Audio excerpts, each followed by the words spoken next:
Hello friends, welcome to Anas technical guru. तो आज की इस वीडियो में मैं आपको देखिए मेरे पास ये एक एलईडी टीवी का एडाप्टर रिपेयर होने आया है। तो इसे हम रिपेयर करेंगे।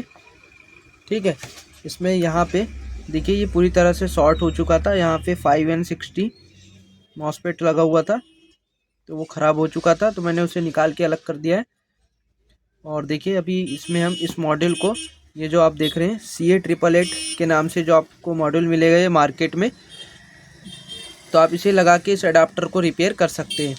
देखिए ये इसका एडाप्टर है, 12 वोल्ट 5 एम्पियर का है ये, इसमें लिखा हुआ है। तो इसमें देखिए सबसे पहले मैंने कौन कौन से कंपोनेंट्स को इससे निकाला है। तो यहाँ पे इसका 5N60 लगा था, वो निकाल दिया मैंने। और यहाँ पे देखिए इसकी PWM IC थी एक, मैं दिखाता हूँ आपको। यहाँ पे देखिए 6 पिन की एक छोटी सी IC लगी हुई थी। मैं फ्लैश लाइट ऑफ करता हूँ। यहाँ पे देखिए IC थी, मैंने IC को भी निकाल दिया है। और हमें देखिए इस मॉड्यूल का कनेक्शन करने के लिए कौन कौन से वायर कहाँ पे लगाना है वो मैं आपको बताता हूँ। तो सबसे पहले देख लेना है आपको, यहाँ पे जो ऑक्टो कपलर की पिन नंबर 4 है, यहाँ पे देखिए जैसे कि मैं आपको बताता हूँ। इसमें देखिए ये वाले एडाप्टर में जैसे यहाँ पे डॉट का निशान है, ऑक्टो कपलर के जस्ट डॉट के पीछे वाले निशान इसकी पिन नंबर 4 होती है।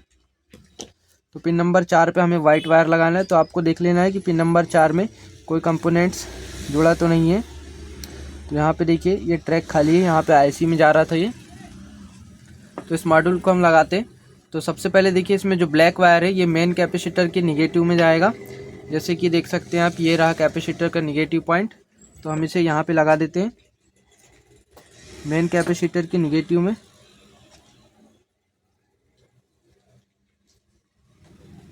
उसके बाद देखिए यहाँ पे जो बचता है हमारा येलो वायर, ये जो पीला वायर है, यहाँ पे जो हमने मॉसफेट निकाला था, मॉसफेट की बीच वाली पिन पे ड्रेन पे हम लगा देंगे यहाँ पे। उसके बाद देखिए मैं आपको बताता हूँ, यहाँ पे अब हमारे ये वाइट वायर बचता है। तो वाइट वायर को हमें ऑक्टो कपलर की पिन नंबर 4 पे लगाना है। तो इधर से फर्स्ट नंबर, ये सेकंड, ये थर्ड और ये फोर्थ। ठीक है, तो हमें ऑक्टो कपलर की पिन नंबर 4 पे वाइट वायर का कनेक्शन करना है। उसके बाद देखिए ये रेड वायर जो बचा है, रेड वायर का कनेक्शन आपको बहुत ध्यान से देखना है। यहाँ पे देखिए एक डायोड लगा हुआ है, ये डायोड, और यहाँ पे कैपेसिटर लगा है। कैपेसिटर की वैल्यू मैं आपको बताता हूँ। यहाँ पे 50 वोल्ट का कैपेसिटर लगा हुआ है। तो इस कैपेसिटर के पॉजिटिव में हमें ये रेड वायर जोड़ना है जो डायोड से आ रहा है। तो यहाँ पे देखिए कैपेसिटर, ये रहा डायोड, हम यहाँ पे जोड़ देते हैं इसे।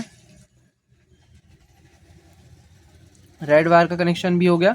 अब लास्ट में बचता है ये ग्रीन वायर। तो ग्रीन वायर हमें मेन कैपेसिटर के पॉजिटिव में लगाना है इस तरफ।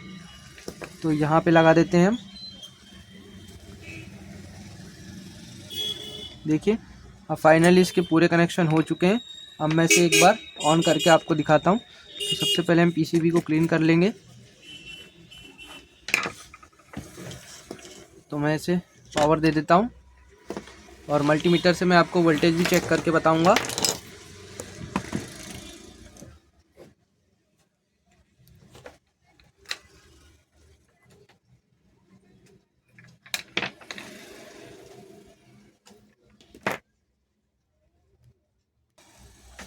तो देखिए फ्रेंड्स, मैंने इसमें पावर दे दिया है और यहाँ पे इसकी LED भी अभी देखिए ग्लो कर रही है।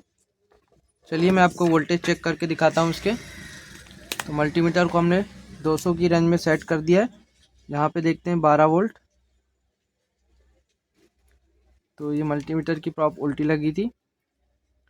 तो अभी देखिए एकदम करेक्ट 12 वोल्ट की सप्लाई यहाँ पे आ रही है।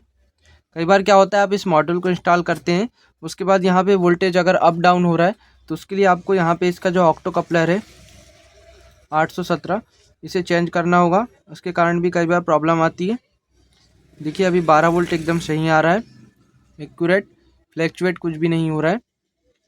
और इस तरफ भी चेक करके दिखा देता हूँ मैं आपको। यहाँ पे मेन कैपेसिटर पे 300 वोल्ट की सप्लाई आएगी। देखिए एक मैंने माइनस रखा और एक प्लस में। तो देखिए अभी यहाँ पे 250 वोल्ट के लगभग सप्लाई आ रही है। और यहाँ पे जो रेड वायर है, यहाँ पे 12 से 13 वोल्ट की सप्लाई आती है। तो इसे हम DC पे सेट करते हैं। यहाँ पे देखिए 10 वोल्ट की सप्लाई आ रही है। ठीक है। तो फ्रेंड्स इस प्रकार आप इस मॉड्यूल को लगा के सप्लाई को ओके कर सकते हैं। और इसमें हीट सिंक ज़रूर लगाएं, क्योंकि ये अभी तो नॉर्मल हीट हो रहा है, अगर आप इसमें हीट सिंक लगाएंगे तो ये काफ़ी लॉन्ग लाइफ चलेगा। तो फ्रेंड्स अगर वीडियो अच्छा लगा हो तो प्लीज़ लाइक करें और चैनल को सब्सक्राइब करें। तो मिलते हैं नेक्स्ट वीडियो में।